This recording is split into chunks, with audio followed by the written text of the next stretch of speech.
Bismillahirrahmanirrahim. Assalamualaikum warahmatullahi wabarakatuh. Waalaikumsalam warahmatullahi wabarakatuh. Alhamdulillahirabbil alamin wassalatu wassalamu ala asrofil anbiya'i wal mursalin wa ala alihi wa ashabihi ajma'in. Yang terhormat Direktur DRPM Universitas Muhammadiyah Sidoarjo, yang kami hormati Kabid dan Kasih Pengembangan Publikasi Ilmiah DRPM Universitas Muhammadiyah Sidoarjo, dan kepada seluruh peserta UMSIDA Annual Conference on Research Report 2022. Syukur Alhamdulillah pada kesempatan kali ini, Jumat 19 Agustus 2022, kita dapat bersama-sama hadir untuk mengikuti acara UMSIDA Annual Conference on Research Report 2022. Para peserta yang kami hormati dan seluruh Bapak Ibu dosen yang berbahagia, marilah kita awali acara pada siang hari ini dengan membaca basmalah bersama. Bismillahirrahmanirrahim. Untuk selanjutnya, mari kita menyanyikan lagu Indonesia Raya dan Mars Muhammadiyah.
Sang Surya telah pasti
Selanjutnya, sambutan sekaligus pembukaan oleh Direktur DRPM Universitas Muhammadiyah Sidoarjo kepada Bapak Dr. Sigit Hermawan, MSI, kami persilahkan. Baik, terima kasih Mbak Bibit. Assalamualaikum warahmatullahi wabarakatuh. Waalaikumsalam warahmatullahi wabarakatuh. Alhamdulillah wa syukurillah. La haula wa la quwata illa billah. Amma ba'du. Yang terhormat tentunya para narasumber. Ada dua di sini. Bapak Dr. Dasapta Erwin, STMT dari ITB Bandung. Yang kedua adalah Ibu Dr. Vika Megawati, MPD dari UMSIDA. Serta tentunya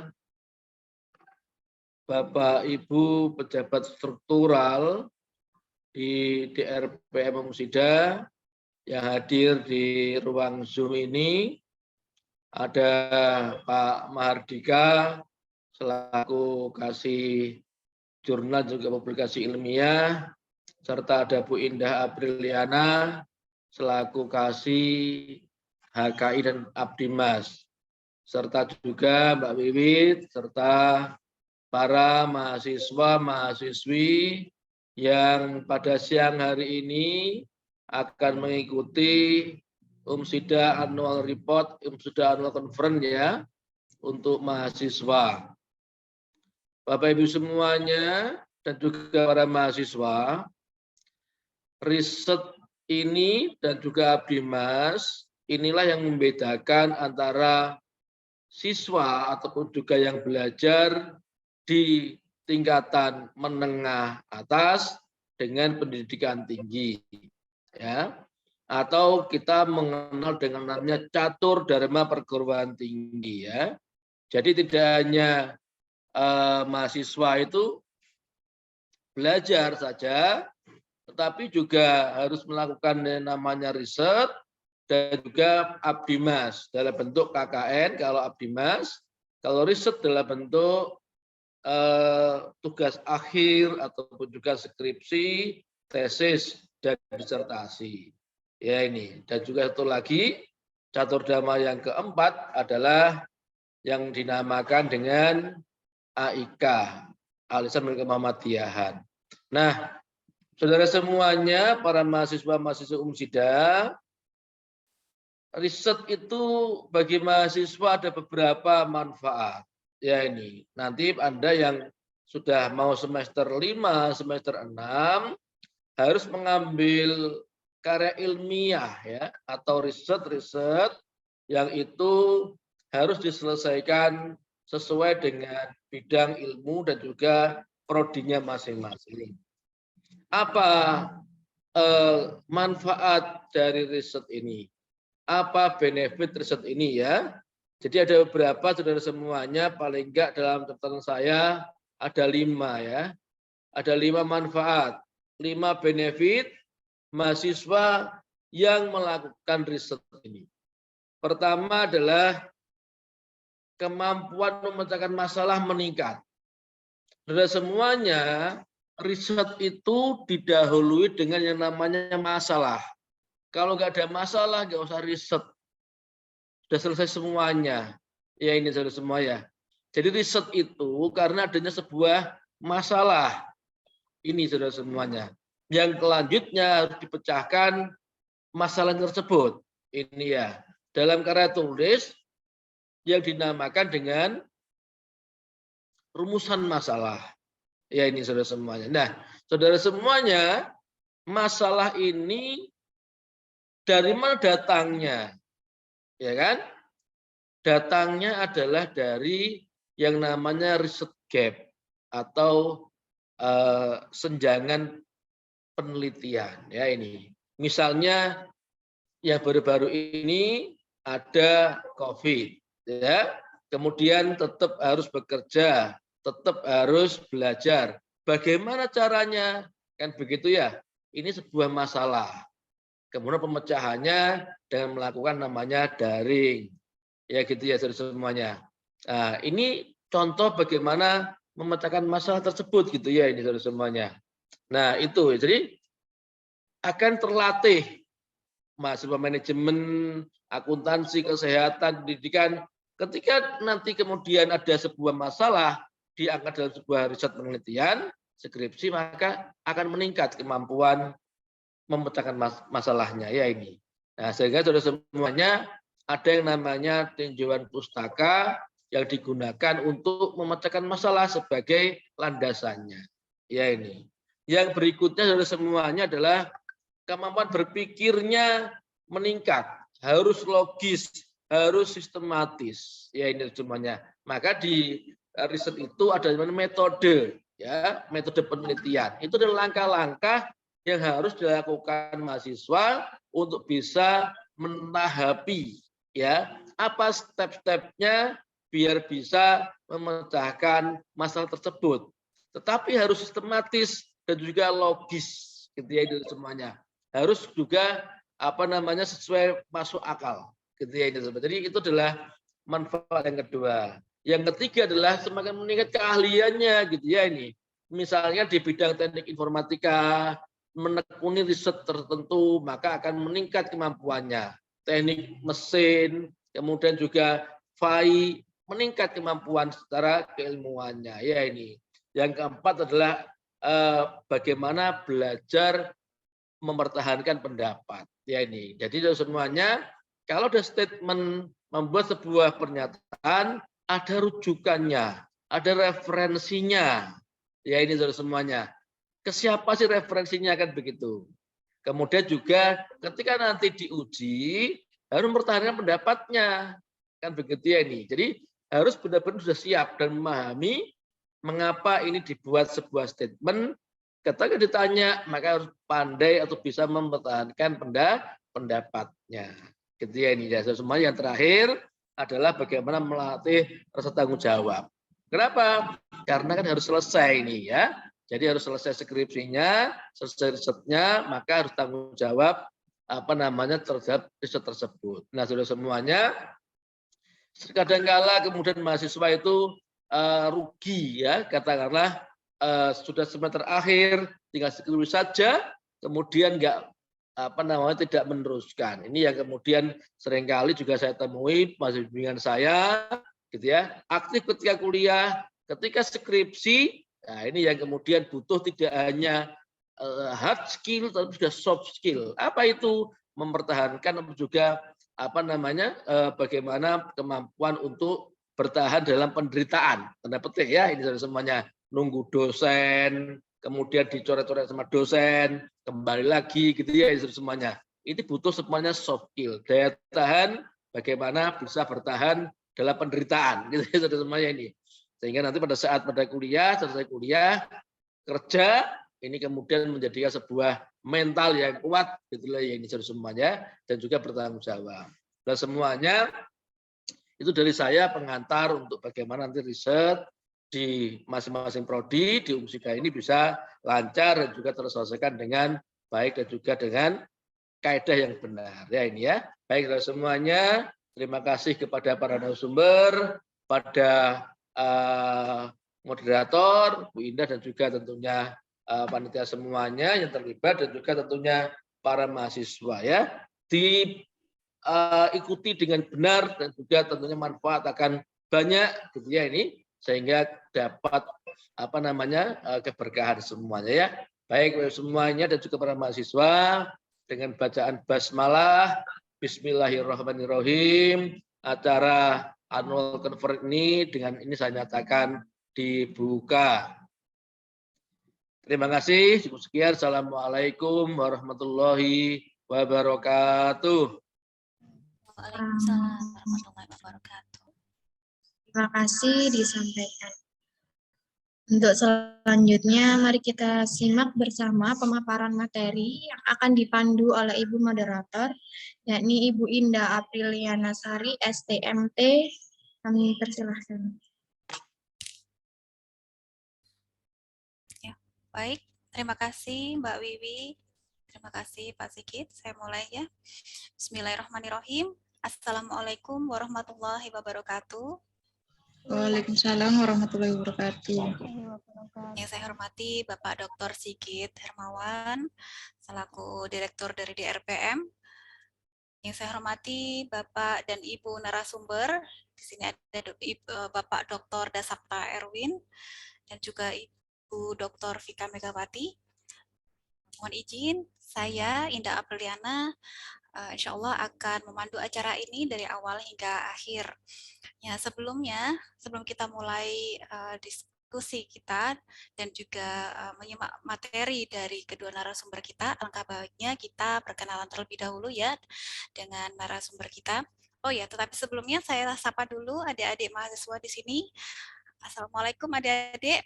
Bagaimana kabarnya? Sehat semua ya? Alhamdulillah sehat Bu. Alhamdulillah. Semoga kita semua bisa menyimak acara ini sehingga selesai ya dan mendapatkan ilmu dari kedua narasumber kita hari ini. Baik, saya langsung saja berkenalan dengan kedua narasumber kita hari ini. Yang pertama ada Dr. Dasapta Erwin Irawan. Selamat siang Pak Dasapta. Siang Bu. Sehat nggih Pak? Sehat, Alhamdulillah. alhamdulillah. Ya. Bapak Dr. Dasapta Erwin Irawan. Beliau ini adalah lahir di Surabaya tahun 1976. Beliau telah menyelesaikan pendidikannya S3 dalam waktu 3,5 tahun. Luar biasa nih teman-teman. Di ITB pada tahun 2009. Dan disertasi beliau adalah mengenai hidrokimia di kawasan gunung api. Saat ini beliau bekerja sebagai dosen dan peneliti di ITB. Dan di waktu senggangnya, beliau banyak belajar mengenai aplikasi open resource dan komunikasi kesekolaran. Kemudian beliau juga meyakini bahwa kemajuan sains bergantung kepada kolaborasi transparansi dan keinginan untuk berbagi, bukan kepada penggunaan berbagai metrik arus utama, seperti indeks dan impact factor untuk mengukur dampak riset. Dan saat ini beliau dengan beberapa rekan ITB-nya sedang mempromosikan pentingnya pengarsipan mandiri atau self-archiving melalui preprint serta menginisiasi INAREX RSIF server preprint pertama di Indonesia. Ya, begitu kurikulum vitae dari Dr. Dasapta Erwin Irawan. Pada kesempatan hari ini, Bapak Dr. Dasapta Erwin Irawan akan memaparkan ya tentang research dissemination 5.0. Oleh karena itu, untuk mempersingkat waktu, kami persilakan Bapak Dr. Dasapta.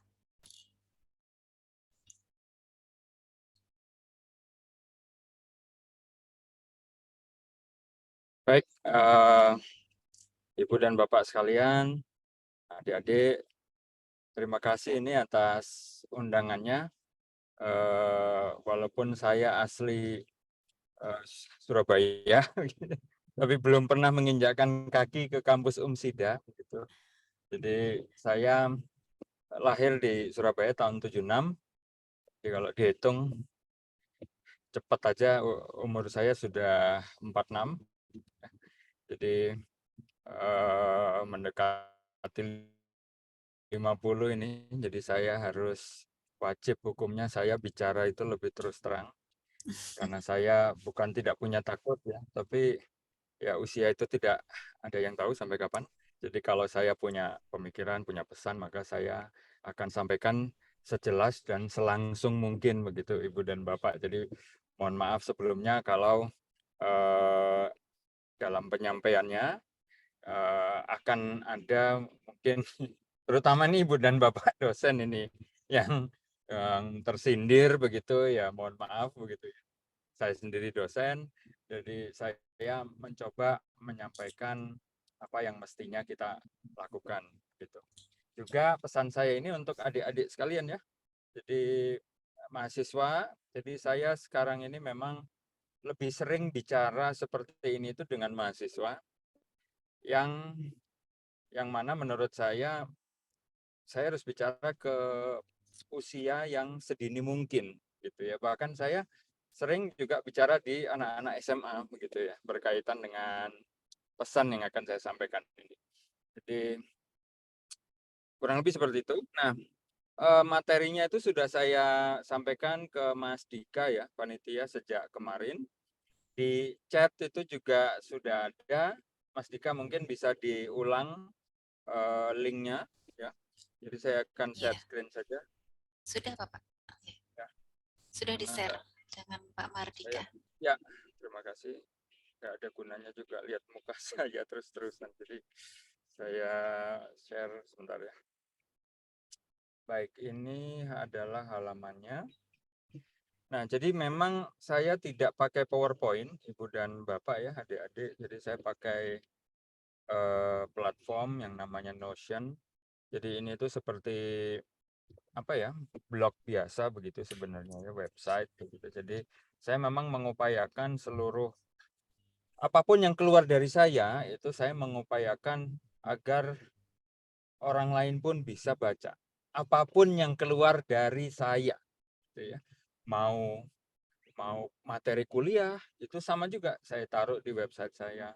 Apakah itu tulisan-tulisan saya, paper ya, itu selalu saya juga sampaikan. Maupun acara-acara seperti ini, gitu ya. Jadi saya tidak melihat bahwa yang bisa membaca materi dari saya itu adalah hanya yang ada di ruangan Zoom ini atau yang ada hanya yang ada di dalam ruangan tempat saya presentasi begitu. Nah, ini prinsip ini Ibu dan Bapak, adik-adik sekalian ya. Jadi ketika Anda misalnya skripsi misalnya. Kalau saya tanya sekarang ya, skripsi itu Anda biaya dari siapa? Ada yang ini apa namanya volunteer menjawab, relawan? Dari orang tua, Pak. Dari orang tua, betul. Pas Anda skripsi, sing ngelui sopo? Diri saya sendiri, Pak. Diri Anda sendiri, betul. Pembimbing itu nggak akan ikut pusing, nggak akan. Ya, pembimbing itu kalau ditanya balik nanya lagi. Ya, saya juga membimbing kan. Jadi kebiasaannya itu begitu. Jadi sudah biaya itu Anda sendiri, yang mikir Anda sendiri, kemudian mungkin perlu motor, mungkin perlu mobil untuk ke lapangan, untuk survei, itu juga pinjam dari orang tua, mungkin calon mertua, kan begitu ya. Jadi ketika Anda skripsi, mestinya Anda juga harus mikir gitu. Ketika Anda capek sendiri, kok setelah lulus, yang membaca skripsi Anda itu kok hanya orang-orang itu saja begitu. Ya, siapa coba yang membaca skripsi Anda? Pasti Anda sendiri. Satu. Iya. Dua, Siapa lagi, Pak? ya iya siapa meneh kan gitu. Yang kedua, Ditunjukkan penguji. orang tua. Ya, kemudian setelah lulus orang tua ikut baca. Ya, tidak lama setelah Anda lulus bisa jadi mulai itu ada yang menikah, punya anak, ya. Kemudian mulailah anaknya itu buka-buka, terus dia bilang ini kok ngetiknya salah semua ini ibu dan bapaknya ini kan gitu ya. Gitu. Kenapa saya tidak sebut pembimbing? Barusan tidak saya sebut pembimbing. Kenapa? Karena kecil kemungkinan pembimbing Anda itu membaca skripsi Anda. Ya. Jadi pembimbing Anda Dibaca, Pak. ya, Dibaca kok pada Sabta. ya dibaca bagus kalau begitu ya. Jadi kemungkinan besar pembimbing Anda itu juga hanya melihat presentasi Anda ketika bimbingan, ada tanya jawab begitu. Apakah membaca detail sampai ke salah ketik? Rasanya kok kecil kemungkinan begitu ya. Kenapa? Ada alasannya sebenarnya. Kenapa? Karena skripsi itu, nama yang ada di dalam skripsi itu nama siapa? Nama saya, Pak. Saya, Pak. Nama mahasiswa kan? Nama Iya, mahasiswa. betul, nama Iya, mahasiswa, Pak. bukan nama pembimbing, bukan. Jadi artinya apa? Yang memegang hak cipta itu adalah Anda, bukan kampus, bukan pembimbing, ya Anda. Gitu. Ya, jadi kenapa yang megang hak cipta itu Anda terus yang repot pembimbing? Ya, nah itu. Jadi ketika Anda misalnya melakukan hal-hal yang tidak sepatutnya, misalnya menyalin begitu ya, meniru, menyontek begitu, sebenarnya gampang kampus atau dosen pembimbing itu untuk apa ya? Menafikan begitu ya. Dalam tanda kutip ngeles begitu. Kenapa? Karena ini kan kerjaan Anda. yang ada namanya di situ nama Anda. Jadi Anda harus bertanggung jawab gitu.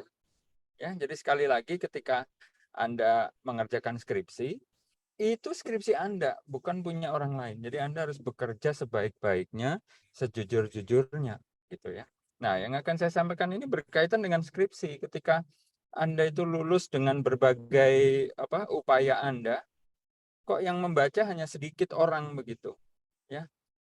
Di tengah media sosial yang sedemikian banyak begitu ya. Itu kecil juga kemungkinan, misalnya ambillah contoh Instagram begitu ya. Saya tuh sering melihat juga mahasiswa saya ya, saya orang geologi. Mbok kalau posting di Instagram itu bukannya hanya selfie begitu di depan batu. Terus captionnya itu cuma bilang ini foto di daerah anu begitu. Kenapa tidak di captionnya itu ditulis dia itu foto di depan batu yang namanya apa, terbentuknya bagaimana begitu. Ya. Jadi orang Indonesia itu memang ada bakat ininya, malesnya begitu ya. Jadi kalau foto posting itu dia hanya foto begitu. Bahkan ketika foto makanan nggak ada itu dijelaskan, oh ini makanan ini bakso, ini enak karena yang jual itu pakai bumbu rahasia. Nah, setelah saya tanya bumbu rahasianya itu ternyata ini kan begitu. Nggak ada itu yang cerita begitu. Kebanyakan foto jepret ya buat gaya aja gitu. Ya.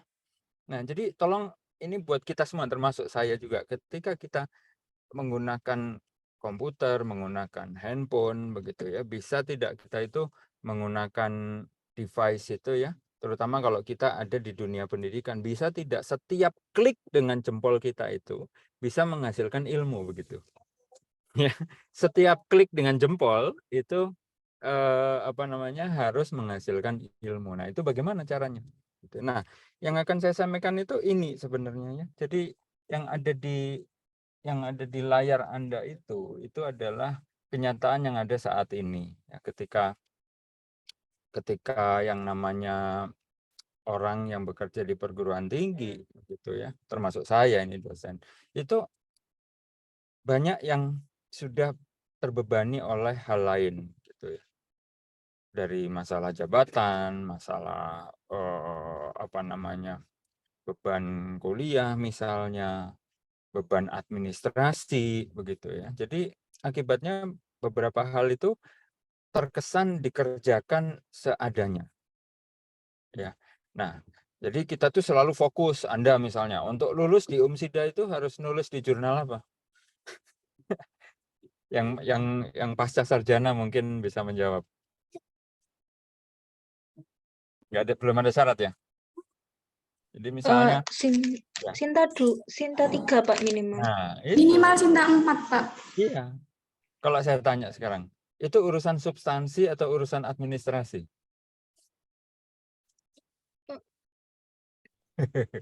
Bukannya berpengaruh ya Pak ya? Substansinya juga berpengaruh mungkin. Oh enggak. Nah, enggak, untuk kelulusan harus Sinta 2 itu apa yang harus dilakukan? Nyontreng bukan? Ya. Jadi gitu. ketika menjadi seorang kaprodi misalnya, ada bimbingannya atau mahasiswanya mau lulus S2, untuk syarat lulus harus dia terbit di Sinta sekian misalnya. Yang dilakukan baca makalahnya bukan? Tidak. Yang dia lakukan apa yang beliau lakukan? Ya dia cek saja jurnal ini betul tidak Sinta 2.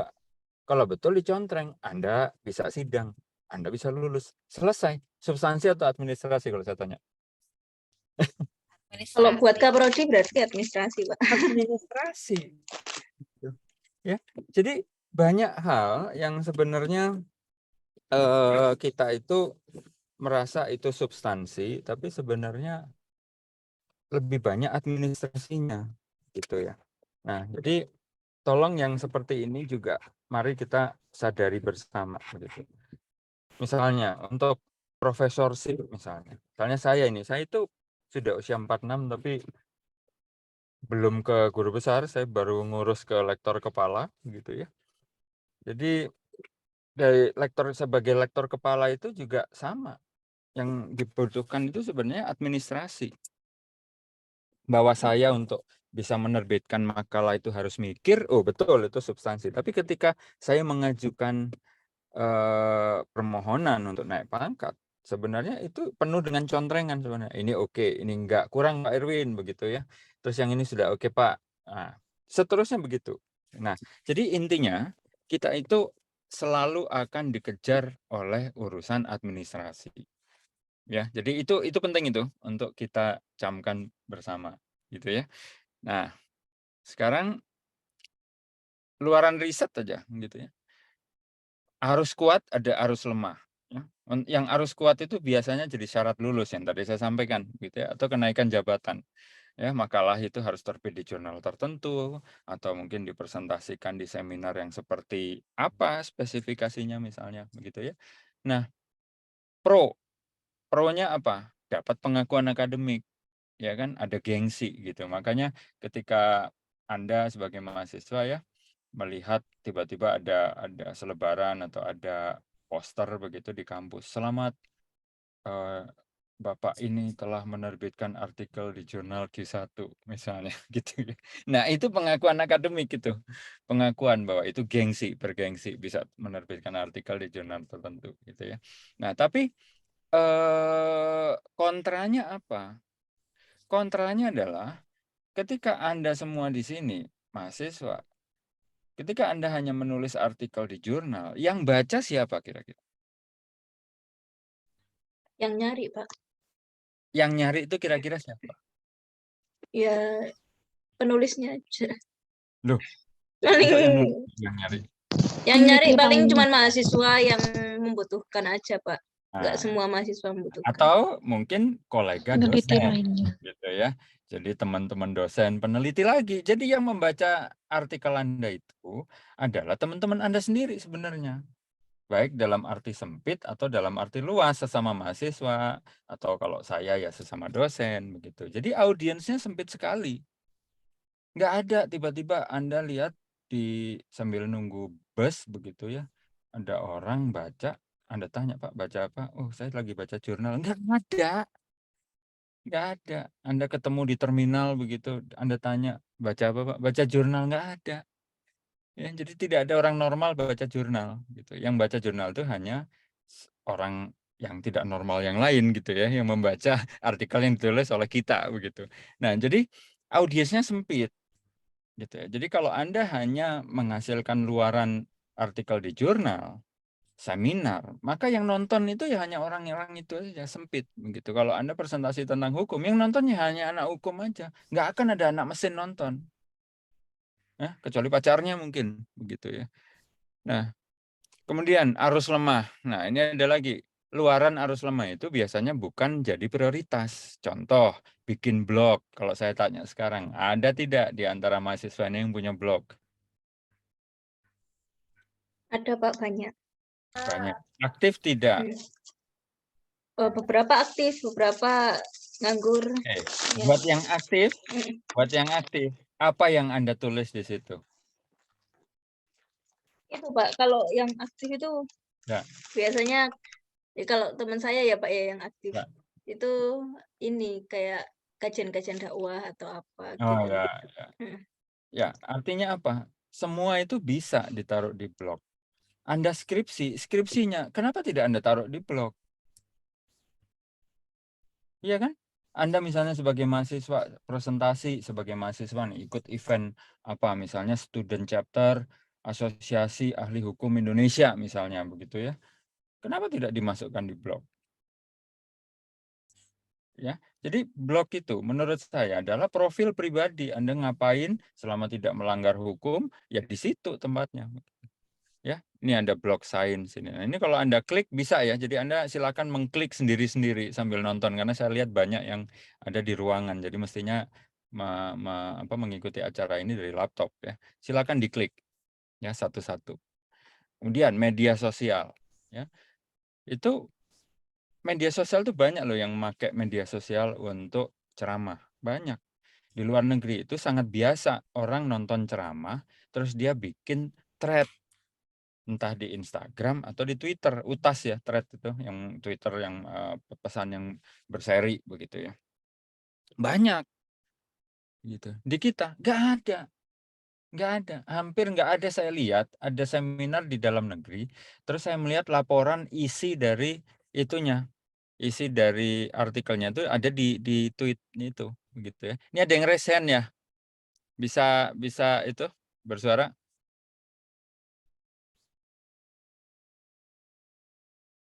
Mbak Dian, Ada yang resen? Belum? Oke, bentar ya kalau Anda kembali. ya kalau Anda mau bertanya langsung saja dipotong ya. Nah, jadi kemudian ada media-media populer ya, misalnya The Conversation Indonesia gitu ya. Nah, ini saya tunjukkan misalnya, ini misalnya ya. Nah, ini adalah draft artikel saya yang akan saya kirim di The Conversation Indonesia.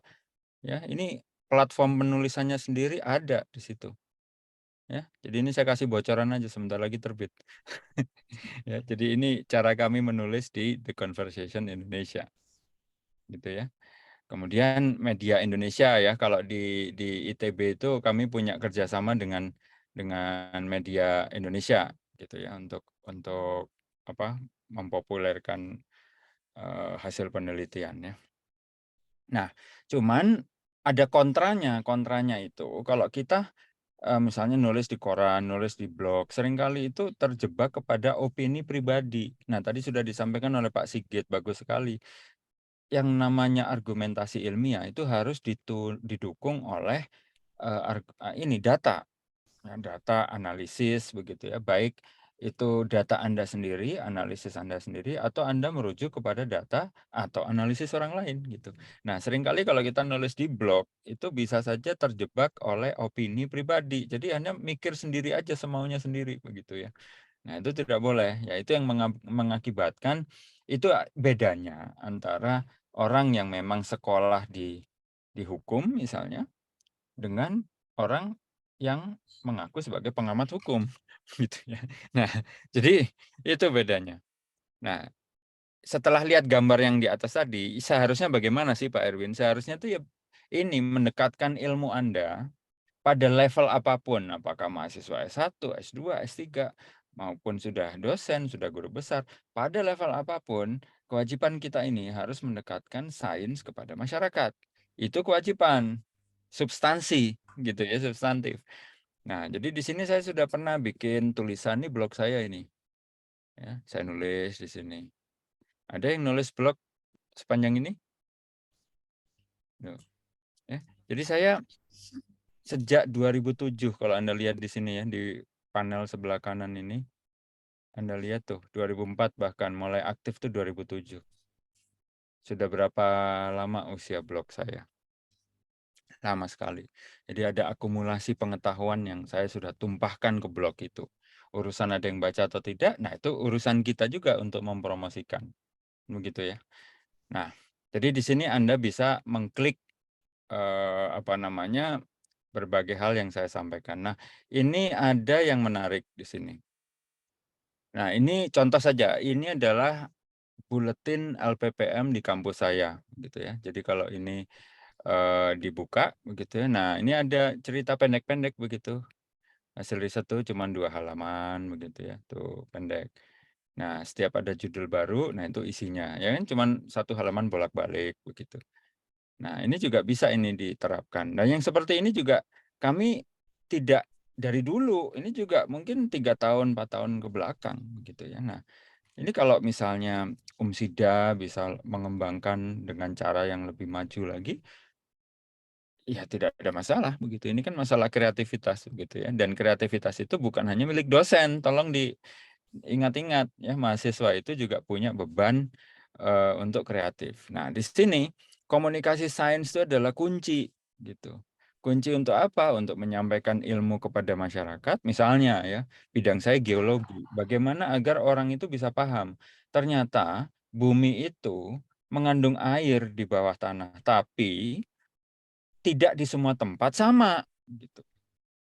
Itu kenapa di air tanah misalnya di Surabaya beda dengan yang ada di Sidoarjo. Misalnya di Surabaya pun area utara, barat, timur itu bisa beda-beda itunya, apa namanya, posisi air tanahnya. Nah, saya perlu itu menyampaikan ke masyarakat begitu ya. Nah, jadi intinya itu, manfaatnya apa? Nah, salah satunya ini, banyak berita bohong yang sekarang ini beredar, ya itu salah satunya tugas Anda untuk meng-counter, gitu ya.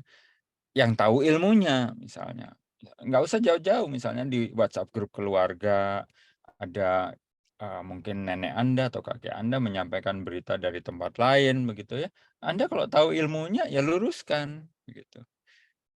Ya, jadi itu manfaatnya. Yang kedua, untuk berjejaring ya, bagi Anda yang masih mahasiswa.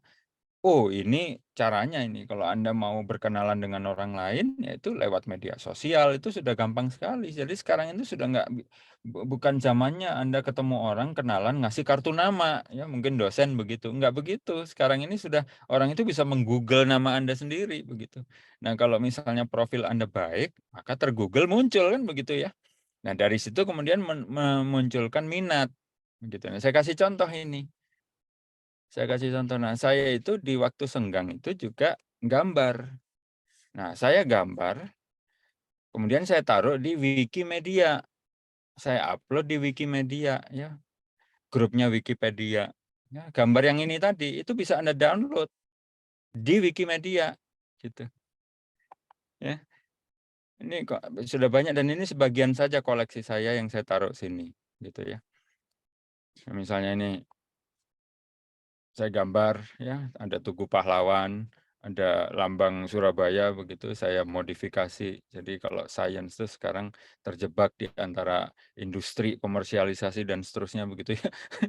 Nah, jadi dan ada orang yang menghubungi saya untuk bicara atau untuk kemudian saya diundang di rapat dia untuk menggambar dari gambar-gambar ini. Gitu ya. Itu pengalaman saya sendiri gitu ya. Kalau Anda lihat, profil Twitter saya, ini saya tutup dulu, ini profil Twitter saya, ini mention-nya aja ya, saya buka ya, terlihat ya. Nah, ini adalah gambaran saya. Ada satu paper, link-nya ini, menarik, saya gambar begitu. Yang nulis saya gambar, terus saya mention, gitu ya. Kemudian mulailah itu interaksi itu jadi muncul, begitu ya. Ini saya kasih lihat ini, setelah saya mention, ada yang nulis itu menjawab. Sebentar. Nah ini Ludo Waldman ini menjawab. Nah, beginilah cara berjejaring gitu di zaman sekarang, gitu ya. Jadi tunjukkan apa yang Anda bisa, apa yang Anda kerjakan, begitu. Nanti orang akan tahu sendiri, begitu. Ya, jadi di Twitter saya kalau Anda lihat, ya saya aktif sekali ya, tapi saya ini film, ya, ini film ini. Saya gambar dalam satu halaman. Ini film di YouTube judulnya Paywall the Movie, masih ada sampai sekarang. Ya, itu saya ringkas begini. Kemudian, apa namanya, nah ini yang tadi ya, ini pembuat software yang saya suka, saya sering pakai Open Knowledge Map, saya kenal secara pribadi, pernah ketemu, saya gambar fotonya, gitu ya. Nah, hal-hal seperti ini tuh yang kemudian membuat kita bisa berkembang, gitu. Dan Anda bisa jadi tidak mengira siapa yang akan kontak Anda, gitu, ya.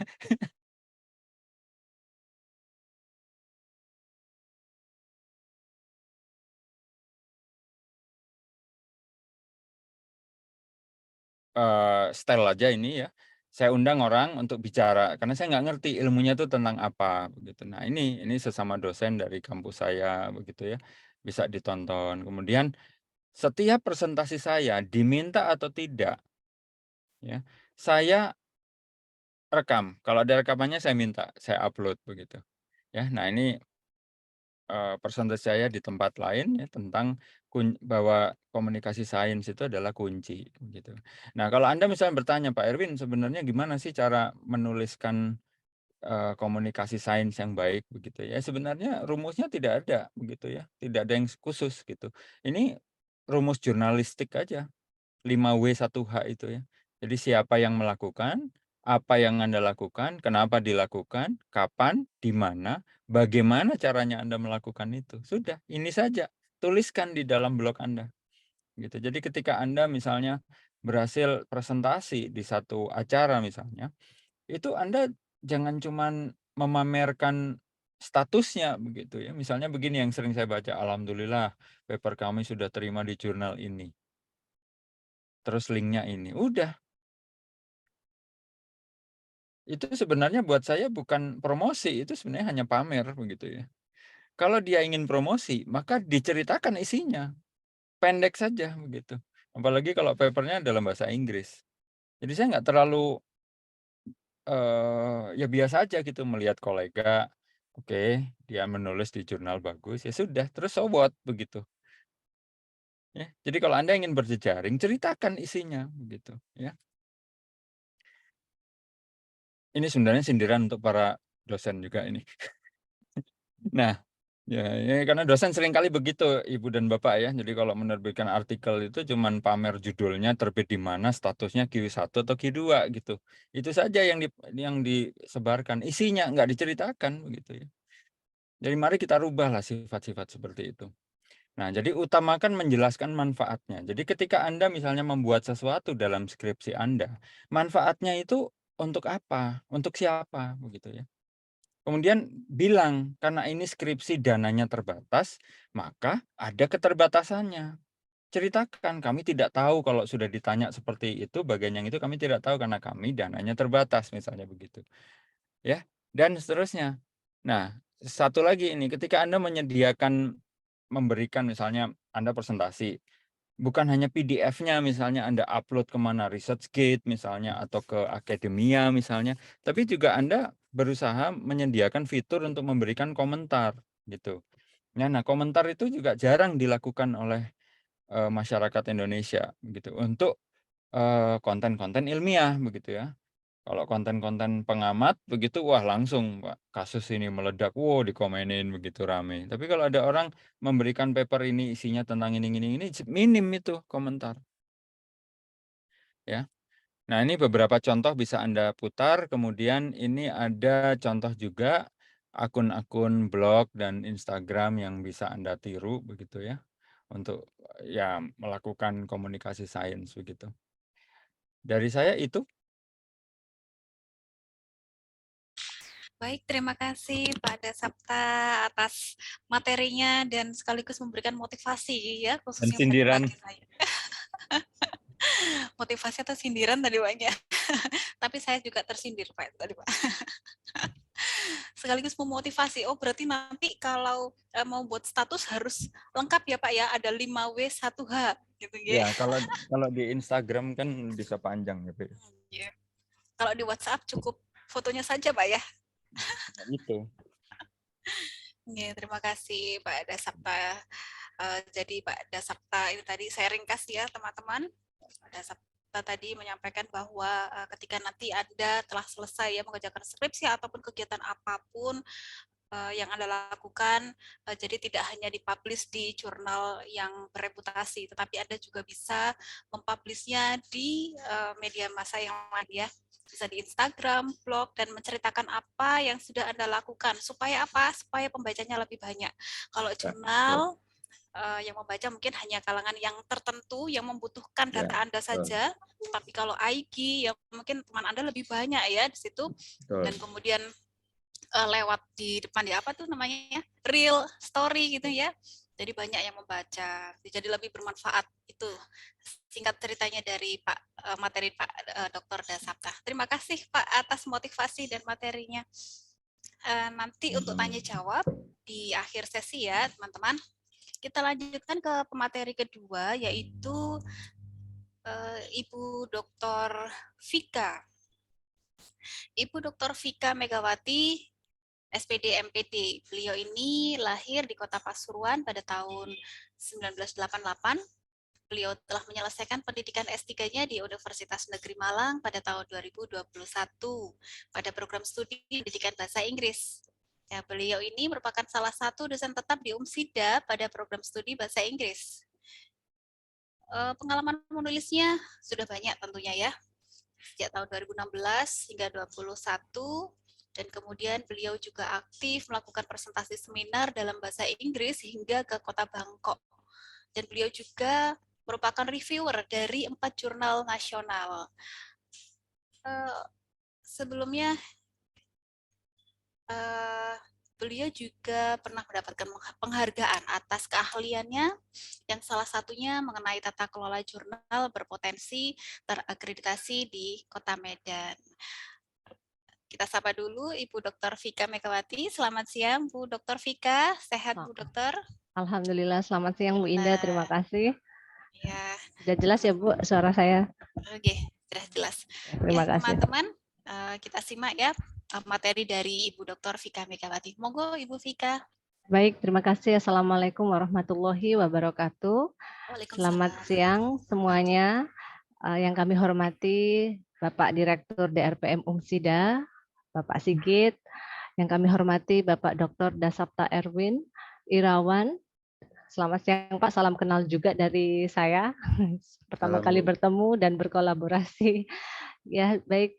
Tak lupa juga yang kami hormati Bapak Ibu pejabat struktural di lingkungan Umsida dan juga DRPM, dan yang sangat berbahagia ya, yang kami banggakan mahasiswa-mahasiswi Umsida yang saat ini antusias mengikuti kegiatan webinar ini ya, karena sangat erat kaitannya dengan apa yang nanti dihasilkan ketika di akhir studinya, yaitu dissemination, research dissemination.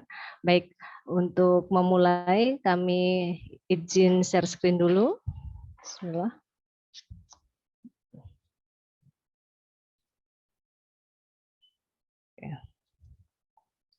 Apa sudah bisa terlihat Bu Indah? Masih loading, oke. Sudah. Oke, baik. Nah,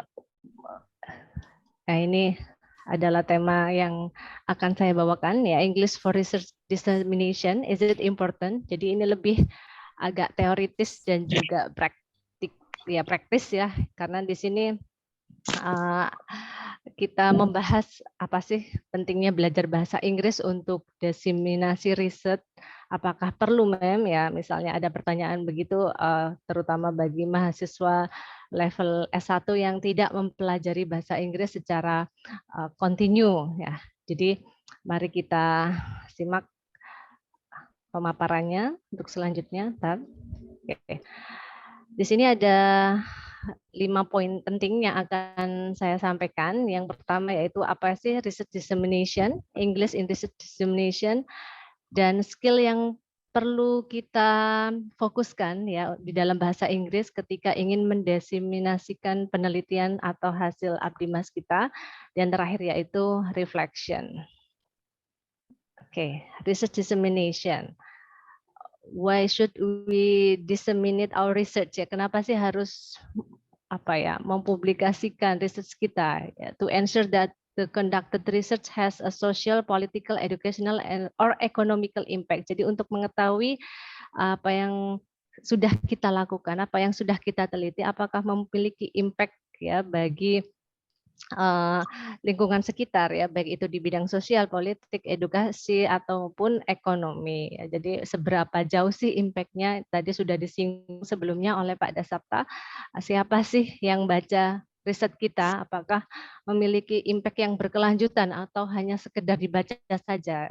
Melalui diseminasi ini diharapkan ketika itu sudah dilakukan promoting research ya dengan berbagai cara, nah itu akan memberikan dampak atau signifikansi yang luas bagi society ya, terutama yang berhubungan dengan keilmuan kita. Dan di sini ada common method of dissemination. Apa sih caranya? Gimana sih caranya untuk supaya apa yang sudah kita kerjakan itu dibaca oleh banyak orang, direkognisi oleh berbagai pihak ya. Ada beberapa cara pastinya. Yang pertama itu publishing project finding in national journal and statewide publication yang sangat lagi viral ya di dunia pendidikan, yaitu publikasi jurnal itu yang saat ini memang lagi naik daun ya. Yang kedua yaitu presenting at national or international conferences. Tidak hanya menulis tapi juga menyampaikan ya presentasi atau seminar di depan halayak umum tentang apa yang sudah dihasilkan. Selanjutnya presenting program result to local community groups. Jadi ini lebih spesifik, lebih ke target sasaran terhadap apa sih yang kalian kerjakan ini atau ini cocok untuk kita diseminasikan karena memang sesuai dengan target komunitasnya. Creating and distributing program material such as flyers, ya kalau tadi Pak Dasapta sudah memberi contoh bisa berupa drawings ya atau sesuatu yang bisa kita lakukan yang relevan dengan hasil penelitian itu. Sharing information through social media of course, or an organization website. Salah satunya mungkin dengan membuat blog. Ya, jadi apapun yang sudah kita hasilkan, yang sudah kita produksi ya, itu bisa dilihat atau dibaca oleh banyak pihak.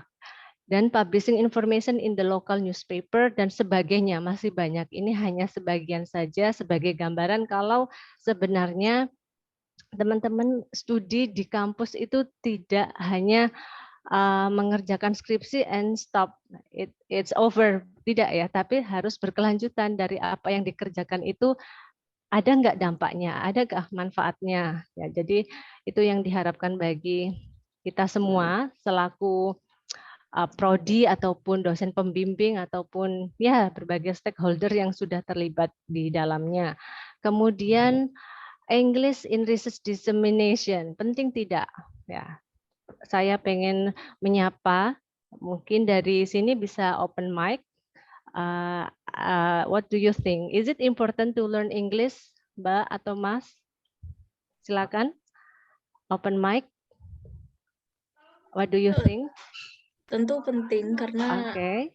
karena kalau misal tidak belajar bahasa Inggris, akhirnya referensi yang kita baca jadi berkurang karena jurnal-jurnal internasional jadi tidak bisa terbaca karena nggak bisa bahasa Inggris gitu. Oke, perfect ya Mbak Salma, thank you.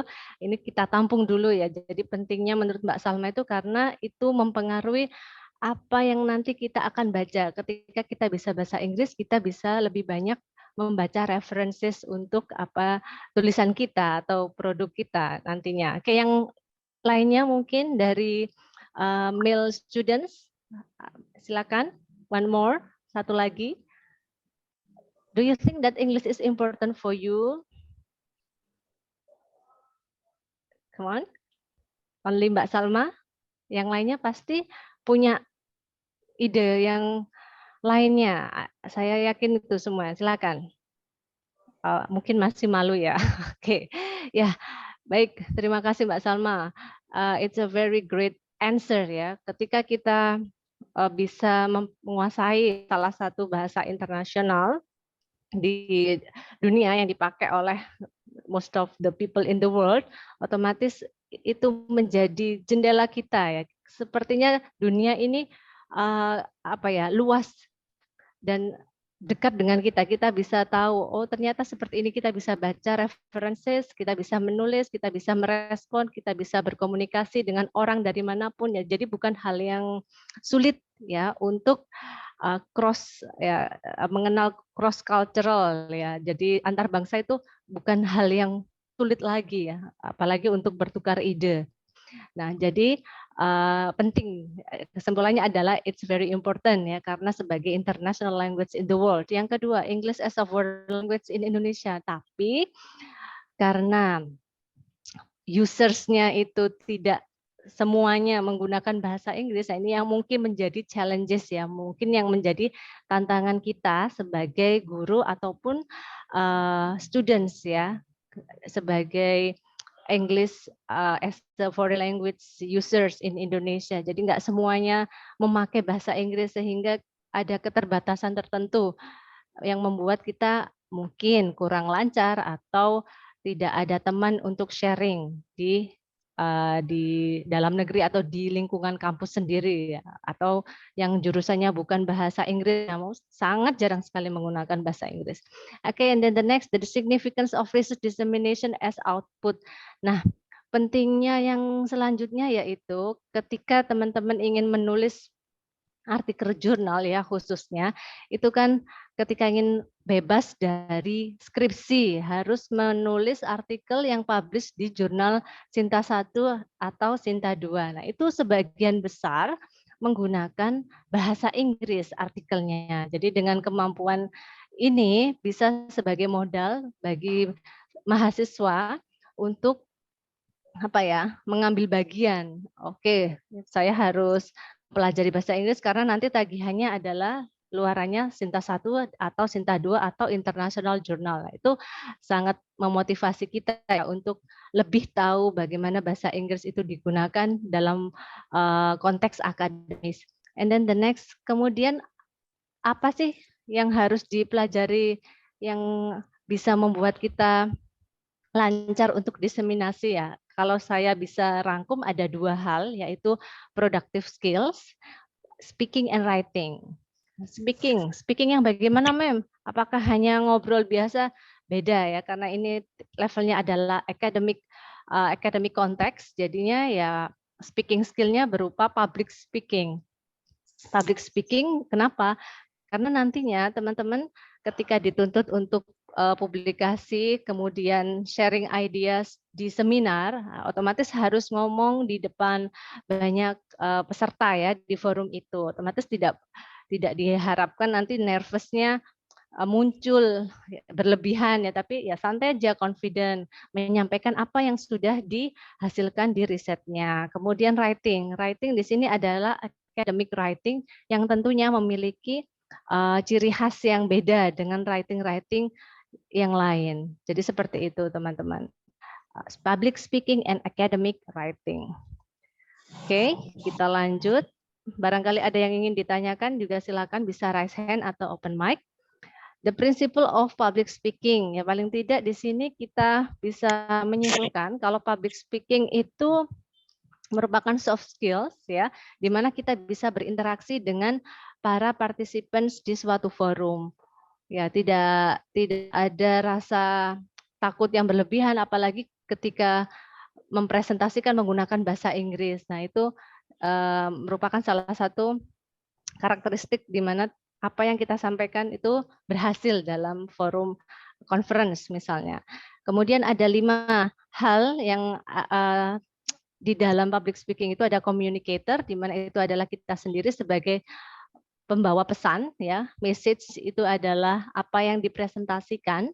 Medium itu bisa PowerPoint slides atau mungkin virtual platform seperti Zoom atau Google Meet. Nah, itu merupakan alat pendukung ya. Audience ya, viewers atau participants di depan kita, dan effect. Diharapkan apa yang kita sampaikan itu memberikan efek ya, dampak sehingga terjadi komunikasi yang interaktif. Ketika kita presentasi tapi tidak ada feedback, tidak ada yang memberikan tanggapan, itu gimana rasanya? Apakah merasa senang atau malah sebaliknya? Ketika kita pede ya dengan apa yang kita bawakan, mungkin akan kok nggak ada yang menanggapi ya, apakah ini terlalu sulit dipahami atau terlalu cepat. Nah, mungkin akan seperti itu. Ada juga yang beranggapan alhamdulillah tidak ada yang bertanya ya. Alhamdulillah ya. Kadang ada yang menganggap silence is your luck ya. Sometimes seperti itu. Berarti ketika teman-teman ada di posisi itu masih belum pede ya, masih belum pede untuk berbicara di depan umum.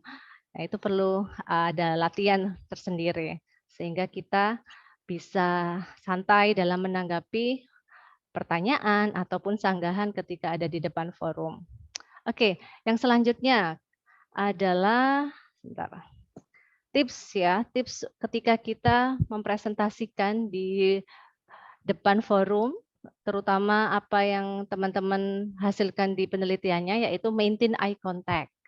Nah, jadi melihat audiensnya, jangan melihat screen atau buku atau handout yang dibaca ya, nanti akan terkesan partisipansnya bisa menilai sendiri, oh ini lagi nervous ya. Kadang sampai saking nervousnya tidak fokus, entah itu ada yang jatuh, entah itu nggak bisa jawab atau bagaimana itu. Pernah itu terjadi. Yang kedua yaitu use of gestures and facial expression. Gestures ya, jadi gestures itu kadang juga membuat kita pede, gestures ya. Jadi body language tidak terlalu kaku ketika ada di depan, jadi santai. facial expression. Memang kalau itu dibutuhkan ya, kalau nggak dibutuhkan ya sudah standar aja, tidak usah berlebihan. It will be weird, akan aneh nanti dilihat oleh participants kita. Avoid distractions, be prepared, practice make perfect. Karena ini konteksnya adalah forum internasional ya, teman-teman semuanya, maka ketika kita merasa saya kok kurang yakin ya, nah itu berarti sudah ada evaluasi sendiri dan harus melakukan latihan. Latihan beberapa kali lah sebelum tampil dan hasilnya juga nanti akan lebih baik. Be confident. Ini yang nomor utama ya, nomor 1 ya biasanya. Mem, saya nggak hafal mem, tapi saya pede. Ya udah ya, nanti akan ngalir dengan sendirinya, dengan confident itu akan membuat kita tampak it's like smart ya, presenters ya, enggak ketoro ya bahasa Indonesianya seperti itu. Kalau sudah sangat nervous, nah itu malah nanti akan menunjukkan kalau kita kurang pede. Use interesting visual aids. Visual aids dalam hal ini ya bisa PowerPoint atau mungkin yang sekarang lagi tren bisa menggunakan Canva atau visual aids yang lainnya, pictures ya. Pictures yang representatif of course, karena ini adalah hasil diseminasi riset, otomatis harus relevan. Kalau itu memang graph, ya tampilkan graph yang jelas. Atau kalau itu memang hasil produk dari apa yang diteliti, ya itu juga harus ditampilkan kualitasnya yang baik juga. Nah, ini ada sampel of video for presentation, nanti bisa di-download atau diakses sendiri ya setelah mengikuti forum ini. Nah, salah satu kuncinya ketika kita mau latihan itu adalah mencari model public speakers yang kita admire ya. Jadi bisa jadikan model dan bisa mengikuti atau imitate the style ya, biasanya seperti itu. Nah, salah satunya adalah forum TED Talk. Di situ banyak akademisian dari berbagai level yang menyampaikan ide-ide briliannya dengan cara yaitu tadi public speaking ya di depan room yang sangat banyak sekali audiensnya. Dengan melihat itu mungkin ya bisa menjadi salah satu solusi teman-teman yang belum pernah atau jarang sekali untuk ngomong di depan banyak orang. Oke, jadi untuk itu ya, untuk public speaking, kita move to the second important English skill, yaitu academic writing. Oke, kenapa kita perlu academic writing, Mem? Kan sudah cukup kita ngomong aja ketika seminar lah. Apa yang kita sampaikan itu kan perlu ditulis, teman-teman. Berupa artikel. Dari artikel itu kita summarize menjadi PowerPoint yang beberapa slide. Jadi saling berhubungan untuk productive skill ini. Writing juga, speaking juga.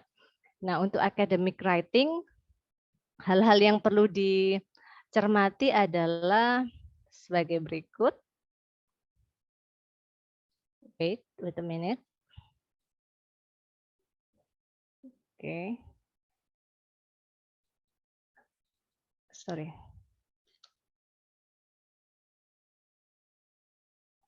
Oke.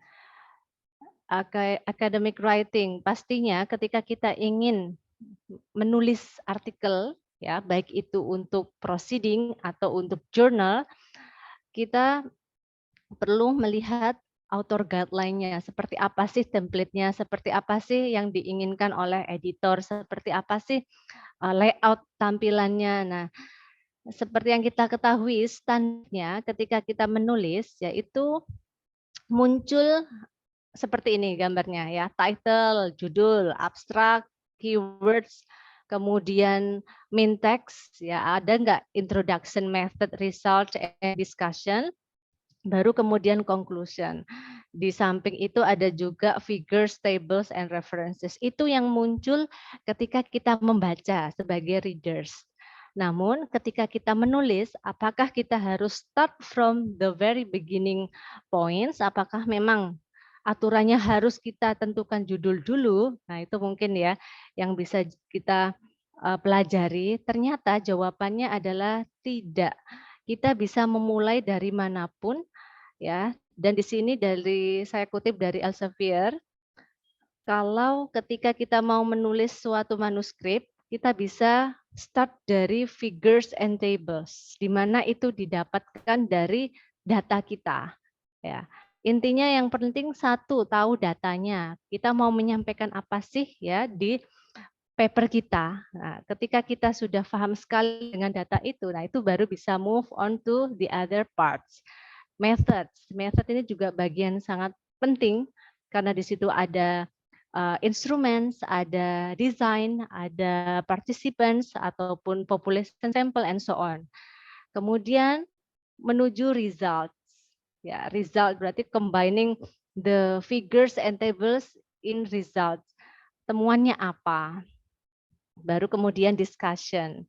Nah, di sini berdasarkan pengalaman ya, untuk discussion ini teman-teman kadang ada yang mensalah artikan kalau discussion itu merupakan apa ya, bagian juga dari result. Ya, betul, tapi teman-teman kelemahannya kebanyakan itu tidak menyambungkannya atau tidak mengkoneksikan dengan previous research findings ya. Jadi tolong diperhatikan dengan baik kalau ketika nanti menulis artikel di bagian discussion, inilah saat teman-teman berargumen ya dari hasil yang didapat itu didiskus dengan merelatekan penemuan dari previous research dan teori-teori yang ada. Itu poinnya sangat tinggi sekali. Bahkan sering sekali editor jurnal itu mereject paper itu karena diskusinya sangat sedikit, sangat minim. Nah, itu dirasa kurang berisi kontennya ya. Jadi harus kaya untuk di discussion ini. Write a clear conclusion ya. Kemudian disusul dengan conclusion, baru kemudian introduction. Ini berbagai macam versi ya teman-teman. Ini salah satunya. Misalkan, Bu, saya mau mulai dari introduction dulu, boleh ya. Jadi fleksibel. Ini hanya gambaran kalau teman-teman tidak harus menentukan judul dulu. Ya, judul bisa datang nanti karena itu pun bisa berubah-ubah. Write the abstract. Ya, ketika sudah tersusun rapi semuanya, baru menulis abstrak. Tapi ini juga kadang sebaliknya ya. Ketika ada conference gitu harus submit abstrak, padahal penelitiannya belum selesai, asas pokoknya ditulis aja nanti bisa menyusul. Nah itu juga ada yang seperti itu. Compose a concise and descriptive title. Nah setelah semuanya tersusun, baru kita bisa mendeskripsikan apa yang kita temukan dengan judul. Jadi sebaiknya judul itu merepresentasikan apa yang kita temukan. Jadi semacam itu teman-teman. Baru keyword, acknowledgement, dan references. Oke, itu poin yang perlu digarisbawahi. Nah, untuk melakukan itu semua kan berat ya, apalagi kita sebagai EFL teacher sama EFL learners konteks itu jarang sekali menggunakan bahasa Inggris dan kita nggak begitu yakin apakah itu benar atau tidak ya. Kita bisa menilai dengan menjawab beberapa pertanyaan berikut. How often do you use English in daily communication? Semakin sering berarti kan semakin sensitif ketika ada errors-nya. Tapi semakin jarang kita malah nggak sadar itu errors atau sudah benar. To whom you use English? Ya, kita ngomong bahasa Inggris dengan siapa? Apakah hanya dengan anak-anak SD atau dengan akademisi atau komunikasi dengan para ilmuwan? Nah, itu juga bisa meningkatkan level of English proficiency kita. What English sources do you usually read? Apa yang kita baca menentukan apa yang kita tulis. Jadi misalnya teman-teman sering baca artikel jurnal. Tadi Pak Dasapta sempat menyinggung nggak ada orang normal yang membaca artikel ya gitu ya. Jadi semakin banyak baca, semakin banyak ide dan semakin banyak ide kita semakin mudah untuk mengembangkan apa yang mau kita tulis. Ya, salah satunya di dalam riset. Do you have English native speaker friends? Nah, ini untuk penunjang aja teman-teman. Kalau kita punya native speaker friends ya, it will help you develop your English skill. Tapi kalaupun tidak, don't worry, ada banyak social media, YouTube itu yang sekarang exposure bahasa Inggrisnya lebih sering ya dipakai dalam komunikasi sehari-hari.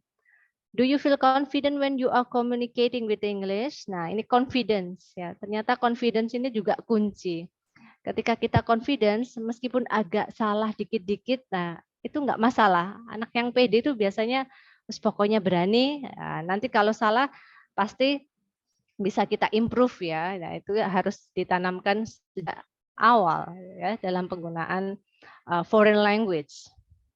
Ini ada beberapa insight tentang errors ya, karena kita memang bukan native, sesuatu kesalahan pasti akan muncul ya, misalnya pada grammar, spelling, punctuation, typos. Ini teman-teman mungkin bisa sharing ya, kira-kira ketika mengetik dalam apa ya, mengenai apa melakukan typo itu.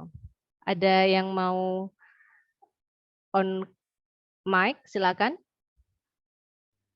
Ya, Typo. silakan Mas Mbak. Silakan Mas Mbak. Apakah pernah melakukan typos? Atau selalu benar, Salah. 100% benar? Salah nulis ya Bu ya? Ya, typo is kesalahan menulis. Saking seringnya sampai bingung mau diceritakan yang mana, Bu. Saking seringnya Mbak Salma ya, Mbak Salma is very active student. Mbak Salma biasanya yang melakukan typos atau yang membaca typos orang? Kadang baca, kadang Melakukan bikin sendiri ya. juga. Oke, pokoknya nggak dikirim ke dosen pembimbingnya aja ya. Kalau Kadang-kadang typos sudah terkirim. Oh, sudah terkirim. Oke.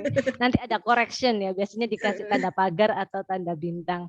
Itu strategi kita ya sebagai apa namanya students ya, supaya tidak tersinggung barangkali kadang typosnya membuat makna itu berbeda ataupun tidak bermakna. Jadi memang benar-benar harus dikoreksi. Kalau dalam istilah jurnal berarti apa? Dalam proses proofreading atau copy editing ya, teman-teman. Ini tenses ya, karena ini bahasa Inggris ya, tidak jauh-jauh dari penggunaan tenses. Saya tidak akan menjelaskan satu-satu, tapi poinnya adalah pada bagian tertentu, misalnya introduction, penggunaan present tense itu lebih banyak ya, karena kita memang mengkaji apa yang sedang terjadi, progres dari suatu isu yang dikembangkan itu. Jadi masih berlangsung. Kemudian method, kenapa method di sini pakai past? Oke, pastinya tahu karena dari penelitian itu kita sudah melakukannya, sehingga perlu dicermati kalau itu sudah dilakukan pada waktu kapan, kemudian melibatkan siapa. Nah, itu juga menggunakan past tense ya. Instrumen yang dipakai apa? Diagram. Present tense for diagram and figures. Kecuali kalau kita mau menampakkan diagrams atau figures, itu it is allowed to use present tense ya. Kemudian result itu kan hasil. Jadi kita bisa menggunakan past tense for the findings or results. Untuk diskusi ya, atau discussion dalam artikel, present tense menggunakan itu juga bisa. Dan kemudian setelah discussion ada conclusion. Conclusion itu adalah gambaran umum dari apa yang kita kerjakan, sehingga itu nantinya bisa kombinasi apa yang sudah kita temukan menggunakan past tense dan rekomendasi untuk future researchers itu menggunakan present ya, ataupun future tense. Ini juga versi pendeknya. Saya ambil dari beberapa sources. Di sini ada abstract using past and present tense, introduction, present and present perfect, method past and present. Nah, what does it mean? What does it imply? Berarti kita harus bisa benar-benar meng-convert. Dalam bahasa Inggris itu kegiatan itu terjadinya kapan? Kalau bahasa Indonesia kan sama aja ya, dilakukan penelitian ini dilakukan pada saat itu, nggak ada pasnya, presentnya itu tidak selalu muncul. Tapi kalau dalam bahasa Inggris teman-teman harus benar-benar mengidentify which one is past and present ataupun perfect. Kemudian hal yang perlu diperhatikan lagi adalah frase ya. Ketika kita ingin menunjukkan research gap, itu ternyata ada banyak opsi. ada banyak pilihan kalimat yang bisa kita gunakan, ada bukunya. Dan di sini saya kutipkan beberapa. So far, this method has only been applied to, ya. Jadi kan itu menunjukkan kalau ada peluang untuk melakukan penelitian dengan metode ini. Ya. Jadi teman-teman ketika editor ataupun reviewer mereview paper kita, otomatis yang dicari-cari itu yang pertama kali adalah research gap-nya. Jadi semakin kuat research gap yang disampaikan, maka semakin besar pula ya untuk dapat diterima karena nanti kontribusinya sangat tinggi untuk para pembaca di bidang keilmuan itu. Nah, ini ada beberapa frase yang nanti bisa dipelajari ya, dibaca karena materi juga sudah saya sampaikan. Jadi saya tidak perlu melis atau membacanya satu persatu. Oke. Need assistance. Mem, saya sudah ibaratnya sudah apa ya? Kalau mau kursus itu sudah semester segini, nanti saya juga nggak akan nyampe ya, kan ada perasaan semacam itu untuk pembelajar bahasa Inggris. Jangan khawatir, di sini kan ada bantuan ya, apalagi di era industri 5.0 di mana semuanya itu serba digital, baik itu dictionary. Dulu zaman saya kuliah, dictionary-nya itu harus membawa buku yang 300 halaman sekian, itu wajib hukumnya ya dari dosen saya seperti itu. Tapi sekarang sudah tidak relevan lagi karena online dictionary sudah ada, bahkan di aplikasi itu pun multiple features ya, banyak fitur-fitur yang sekaligus memproofread ataupun melakukan hal-hal yang lain seperti translation. Ada juga website tertentu dan dari YouTube atau sosial media bisa mengimprove keterampilan teman-teman semua baik itu dalam speaking maupun writing. Jadi itu kaitannya dengan Industrial Revolution 5.0.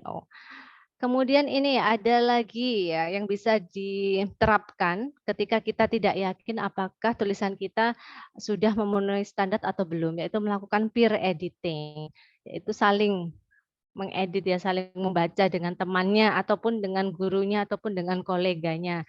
Dengan melakukan peer editing ini pasti akan muncul beberapa feedback. Biasanya kita kalau menilai hasil tulisan kita merasa, oh ini bagus ini, sudah pasti tembus ini jurnal ini atau sudah pasti nggak ada salahnya ya. Mata kita yang menilai ya. Itu biasanya akan cenderung subjektif. Tapi beda lagi ketika kita kasihkan ke orang lain atau ke teman kita, itu nanti akan, loh iya ya lupa, oh iya banyak oh iyanya nanti ya. Jadi itulah salah satu fungsi peer editing, kita saling berbagi, kita saling mengkoreksi sehingga bisa dilakukan improvement untuk tugas akhir teman-teman. Jangan malu ya, misalnya temannya juga saling perlu koreksi, ayo ya tak baca, kamu baca punya saya. Nah itu sangat sangat dianjurkan, apalagi nantinya untuk tugas akhir yang semester depan diterapkan adalah berupa artikel, jadi tidak terlalu panjang. Revising based on the feedback. Setelah dapat feedback, jangan lupa direvisi, jangan hanya dibaca aja, tapi direvisi atau juga dicerna. Bisa jadi teman kita yang memberikan feedback ada kekeliruan, itu juga bisa. Jadi kita juga harus tanggung jawab dengan apa yang kita tulis dan mempunyai argumen ketika kita menolak atau menerima feedback itu.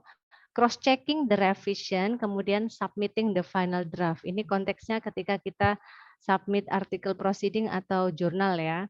Ini ada checklist yang saya adopsi dari Elsevier juga. Jadi belajar jadi reviewer, how to review manuskrip. Di sini ada checklist. Teman-teman bisa menggunakan ini sebagai guideline minimal ya, ataupun cari-cari yang lain yang lebih sederhana juga bisa.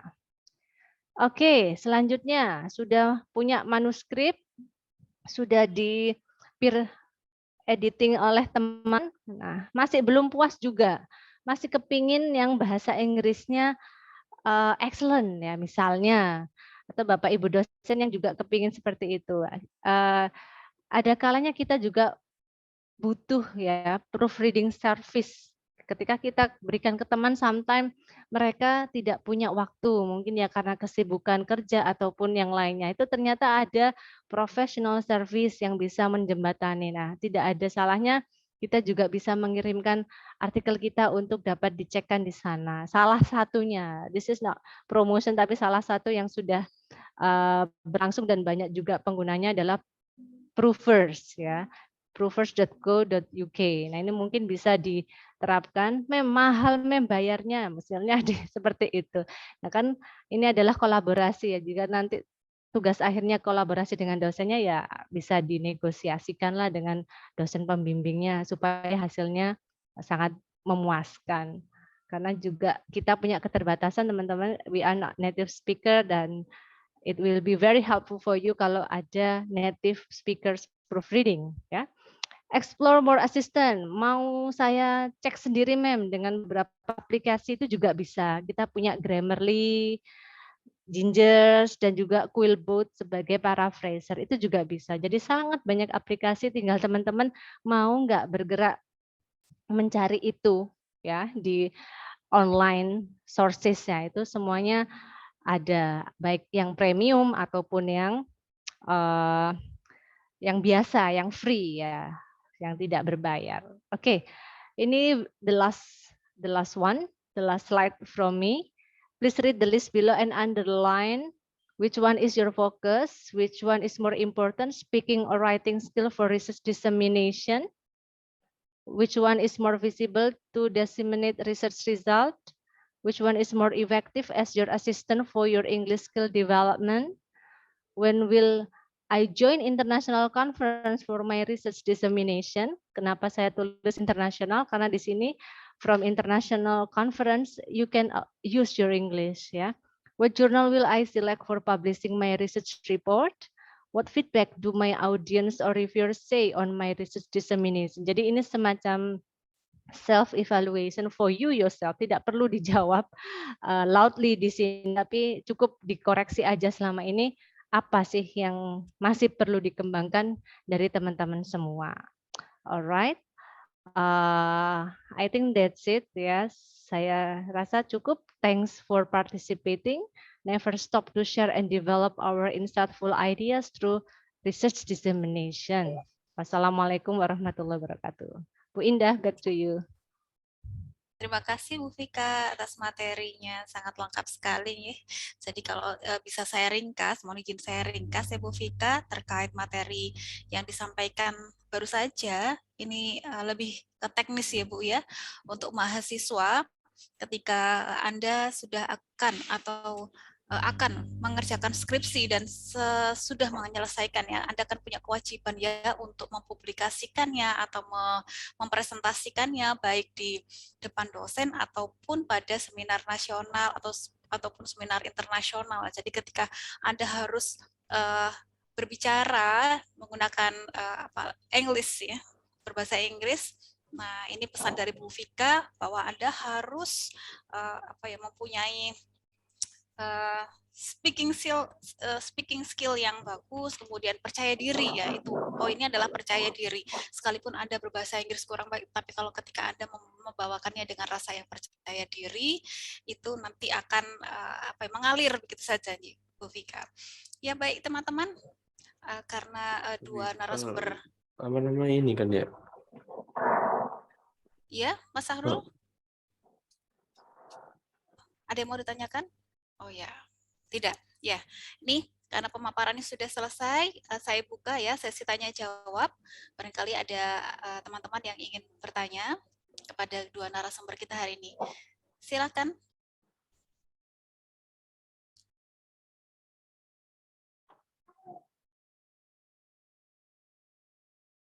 Ayo, Mas, Mbak. Silakan bertanya seputar skripsi Anda, publikasi, atau cara menulis, atau bahkan mungkin cara menggambar seperti yang dilakukan oleh Pak Dr. Dasapta. Ya, dari cerita kemudian digambar. Nah, memulainya seperti apa ya? Silakan.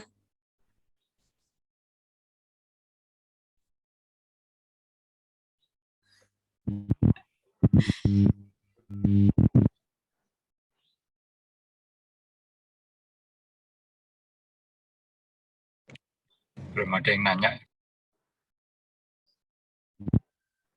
Assalamualaikum warahmatullahi wabarakatuh. Iya, waalaikumsalam warahmatullah. Mbak Miftahul Jannah. Ya, silakan. Halo Mbak. Bisa diperkenalkan dulu dari prodi mana, semester berapa? Perkenalkan, nama saya Miftahul Jannah dari program studi ilmu komunikasi angkatan 2000. Oh, suaranya ini Mbak feedback ya. Semester berapa Mbak? Semester berapa sekarang? Semester 12. Ya, silakan Mbak Miftahul Jannah. Mau bertanya ke siapa ini? Ibu Vika. Oh ya. Tadi Ibu kan singgung terkait penelitiannya teman-teman atau jurnalnya teman-teman yang sempat diajukan. Nah, itu kan ada yang mungkin beberapa materinya itu ada yang kurang Ibu, kayak mungkin penghubung antara paragraf atas sama paragraf bawah itu kayak kurang sinkron kayak gitu. Nah, itu biasanya kalau misal ada revisi seperti itu akan bisa disampaikan ke mahasiswanya atau cuman kembali aja ya Ibu. Sudah, itu aja Ibu. Terima kasih. Ya, terima kasih, Mbak. Ya, terima kasih. Mungkin bisa Iya, bisa langsung saja dijawab. Ya, bisa langsung ya. Tadi kalau tidak salah tangkap ya itu mengenai apa ya, keterkaitan antar paragraf gitu ya, Mbak Miftah ya. Antar paragraf kalau tidak nyambung bagaimana begitu ya. Betul Bu Vika. Oh iya, terus yang ditanyakan apa tadi? Semisal teman-teman ada perbedaan, ternyata paragrafnya itu kayak mungkin kurang, nggak sinkron Bu antara paragraf atas sama bawah. Itu kan nanti dari kampus itu, dari tim reviewnya itu kan akan dikembalikan ke mahasiswa. Itu diinformasikan dasar kekurangannya dari mana atau cuma dikembalikan aja? Oh maaf, ini nggak kayak gitu. Oke, ini jadi hubungannya dengan mungkin pelaksanaan event gitu ya. Kalau ketika submit suatu manuskrip ya ke panitia conference gitu ya Mbak, apa nanti akan diinfokan salahnya yang gimana gitu ya.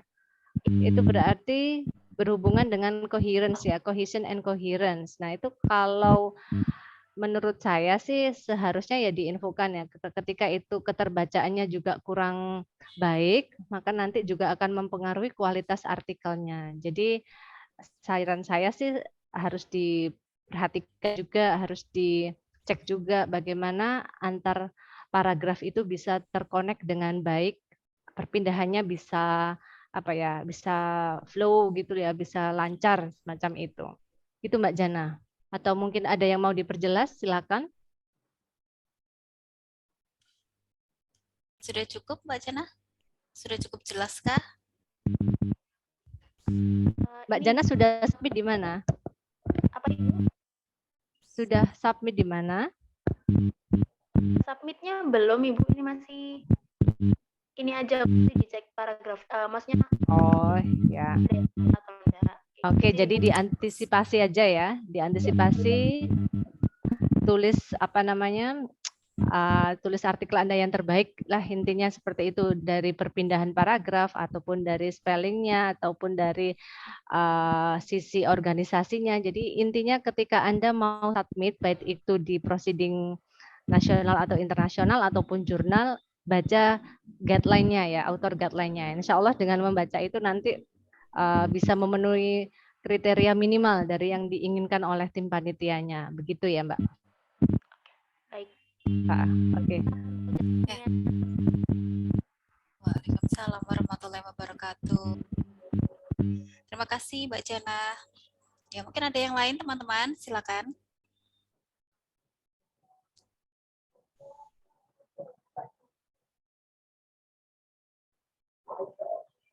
Ayo bertanya dong. Ini narasumber kita itu loh, menarik sekali materinya.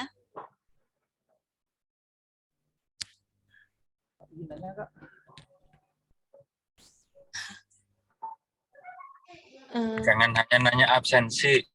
Oh, maaf. Ini nanti mau saja ya bertanya. absensinya ya kalau sudah selesai ya. Ya, siapa ini tadi? Mbak Salma? Ya, saya. Oh iya. iya, Mbak Salma Safira ya. Ya, silakan Mbak Salma. Ya, jadi saya mau bertanya ke pembicara pertama. Saya setuju dengan konsep bahwa eh, eh, apapun hasil produk ilmiah kita, baik itu berupa artikel, skripsi atau apapun, itu sebaiknya memang dipublish seluas-luasnya, bukan hanya sekedar dipamerkan di judulnya di sosial media begitu saja. Tapi yang menjadi masalah adalah eh, kadang-kadang saya menemukan kayak misalnya satu pendapat yang bagus gitu terkait satu hal, tapi itu dari blog. Mau saya masukkan ke ini apa ke artikel itu kayaknya kok kurang valid, dan di sisi lain kalau misalnya saya upload ini apa namanya hasil ilmiah saya itu takutnya dikira kurang ini apa kurang kompeten kurang kredibel lah karena di uploadnya bukan di eh, artikel yang resmi. Itu kira-kira Jurnal. solusinya bagaimana ya Pak? Mungkin kan Ya, Bapak lebih berpengalaman kalau masalah Ya. ya. solusi. Terima kasih. Terima Ya, kasih. Ini monggo saya langsung. jawab yang nomor Ya. 2. Solusinya Anda itu yang nomor 2 harus apa ya? Ya tutup kuping saja begitu. Oke. Karena begini ya, Anda nggak usah Anda membagikan apa artikel ilmiah atau skripsi. Anda posting apa aja di media sosial. Kalau warga net tidak berkenan, pasti dikomentari. Ya. Iya, netizen maha benar ya, Pak Iya. Dokter. Jadi buat apa Anda terlalu ragu gitu loh. Nah, buat saya justru yang perlu hati-hati sebelum membagikan karya-karya ilmiah kita ya, yang perlu diperhatikan adalah apakah kita sudah yakin betul bahwa kita tidak melakukan plagiarisme yang tidak disengaja. Ya, kalau yang sengaja ya sudahlah itu nggak usah diomong begitu ya, itu misconduct ya, itu kenakalan yang tidak boleh ditiru. Tapi kan ketidaksengajaan terjadi, gitu ya. Misalnya Anda menyebutkan sesuatu, kan mahasiswa suka begitu, menyebutkan sesuatu tidak disebutkan sumbernya di teks, tapi di daftar pustaka ada, ya kan? Atau sebaliknya disebutkan di teks, daftar pustakanya nggak disebut, begitu. Kan biasa. Nah, itu kan honest mistake, begitu ya. Nah, kalau saya justru yang saya perhatikan itu dulu, ya bahwa karya ilmiah itu boleh salah, tapi tidak boleh bohong. Ya, jadi kalau Anda terlalu ragu, ya kenapa Anda berani ini presentasi pas sidang? Ya, jadi buat saya posting saja, cek betul-betul lagi sekali lagi apakah ada yang belum disitir begitu ya. Selanjutnya ya lihat saja komentarnya.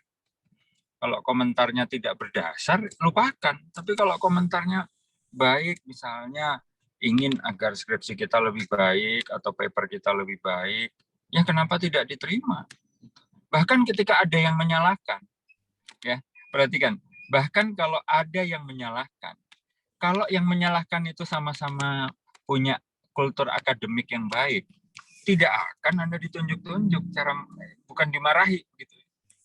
Ya, pasti dia akan mengingatkan, Anda kurang baca, harus baca yang ini, baca yang itu misalnya. Gitu. Jadi jangan terlalu takut. Gitu ya. Oke, itu jawaban yang kedua. Jawaban yang pertama, ketika Anda menyitir sesuatu, intinya beginilah. Anda ketika menyitir sesuatu, Anda harus berusaha mencari sumber primernya. Ya, sumber primernya. Jadi misalnya saya menulis sesuatu di blog misalnya. Kalau saya orangnya betul, maka saya kan akan merujuk juga. Saya itu membaca ini atau mendukung suatu pendapat itu kenapa, siapa yang saya rujuk atau siapa yang saya pakai untuk mendukung pendapat saya. Itu kan pasti ada linknya di situ. Ya, Anda telusuri terus begitu. Ya, jadi jangan hanya membaca sekali kemudian Anda ini apa namanya sitir begitu Ya, jadi jangan begitu, tapi lebih baik Anda sisakan waktu googling dulu. Jadi berikan kesempatan untuk mengendap gitu loh kalau Anda menyetir. Itu kenapa saya juga sudah lama itu mendisiplinkan diri saya untuk mencatat gitu. Nah, contoh nih ya. Sekarang ini ada tidak yang mencatat? Ya, Ada, Pak. ada yang mencatat? Nah, kalau saya, Saya. mungkin selama mahasiswa online ini ya, saya mewajibkan mahasiswa itu mencatat apa yang dia dengar atau yang dia tahu atau yang dia cari di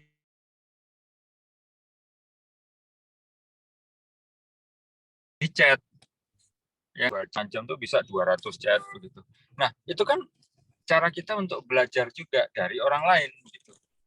Ya, jadi chat tuh harus rame.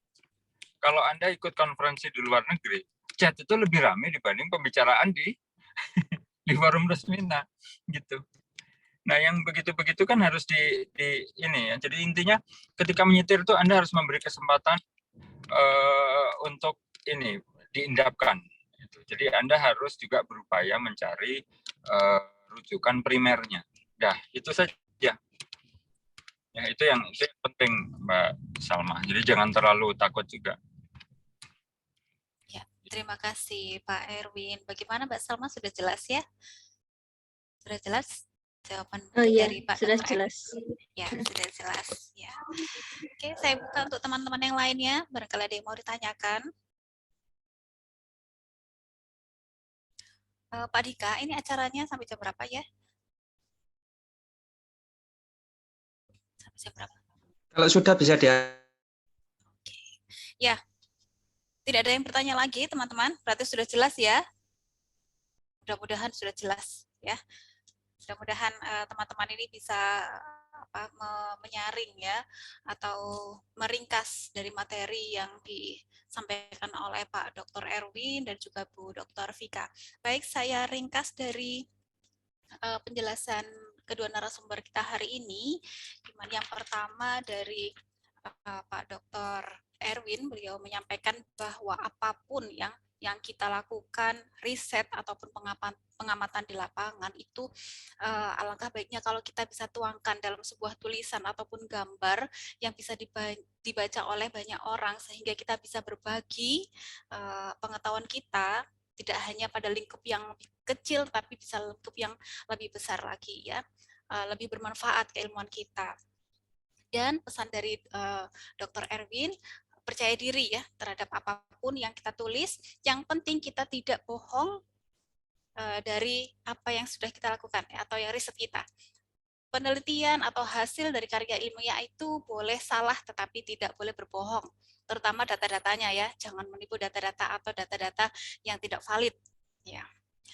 Apapun hasilnya kita kita tunjukkan ya, kita berikan informasi tersebut agar orang lain bisa ikut tahu, ikut mengerti. Kemudian dari Ibu Dr. Vika, yaitu pentingnya bisa berbahasa Inggris.